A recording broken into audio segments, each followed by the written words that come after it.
جائیں ان کو سلام کریں۔ آپ علیہ السلام وہاں پر پہنچے، پورے ان کو سلام کیا، انہوں نے سلام کا جواب دیا اور کہنے لگی اللہ تبارک و تعالیٰ نے ہمیں بہت خوبصورت بنایا ہے، حسین بنایا ہے، اور ہم ہر جنتی کے لیے ہیں، سبحان اللہ، نیک مردوں کے لیے ہیں۔ پھر آپ صلی اللہ علیہ وسلم پہنچ کر آپ نے تحیت المسجد ادا کی تو بعض انبیاء آپ فرماتے ہیں کہ جب میں دیکھا تو بعض انبیاء سجدے کے اندر ہیں، بعض قیام کی حالت کے اندر ہیں، بعض رکوع کی حالت کے اندر ہیں، اب سارے اللہ تعالیٰ کی عبادت کے اندر لگے ہوئے ہیں۔ آپ علیہ السلام نے جب 2 رکعت تحیت المسجد پڑھنا شروع کی تو بعض انبیاء بھی آپ کے پیچھے اقتدا میں شروع ہو گئے، نماز پڑھنا شروع ہو گئے۔ پھر اس کے بعد دوبارہ آذان ہوئی اور اقامت کہی گئی۔ آپ علیہ السلام فرماتے ہیں ایک عظیم الشان بڑا مجمع تھا، بہت بڑا مجمع تھا، اب ہم انتظار کر رہے تھے کہ امامت کے لیے آگے مصلی پر کون آئے گا۔ تو حضرت جبریل علیہ السلام نے حضور النور صلی اللہ علیہ وسلم کا ہاتھ پکڑ کر آگے مصلی پر کر دیا، یا رسول اللہ آپ امام الانبیاء بھی ہیں، سبحان اللہ، آپ رحمت للعالمین بھی ہیں، آپ امام الانبیاء بھی ہیں۔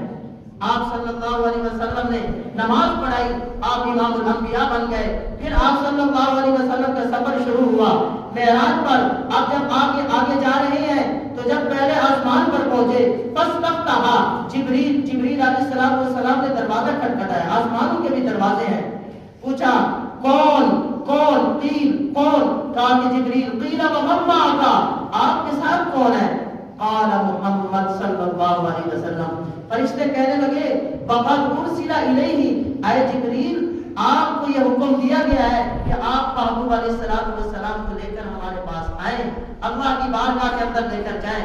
تو حضرت جبریل علیہ السلام نے فرمایا نعم، جی ہاں مجھے یہ حکم ہوا ہے۔ تو خوشی سے کہنے لگے مرحبا بہ فنعم المجیء جاء اہلا وسہلا مرحبا، آنے والے تو کتنے ہی خوش قسمت ہیں، آنے والے کتنے ہی مبارک ہیں۔ اب فرشتے خوش ہو رہے ہیں، استقبال کر رہے ہیں۔ آپ علیہ السلام فرماتے ہیں فلما خلصت، جب میں پہلے آسمان پر پہنچا تو جیسے ہی آسمان کے اوپر چڑھا تو دیکھا فاذا هو آدم، وہاں پر حضرت آدم علیہ السلام موجود تھے۔ کون موجود تھے؟ حضرت آدم علیہ السلام۔ حضرت جبریل علیہ السلام عرض کرنے لگے یا رسول اللہ ھذا اخوک آدم، یہ آپ کے جد امجد حضرت آدم علیہ السلام ہے، فسلم علیہ، انہیں سلام کیجئے۔ آپ صلی اللہ علیہ وسلم فرماتے ہیں فسلمت علیہ، میں نے انہیں سلام کیا، فرد السلام، انہوں نے سلام کا جواب دیا۔ پھر اس کے بعد کہنے لگے جی فنعم مرحبا بہ،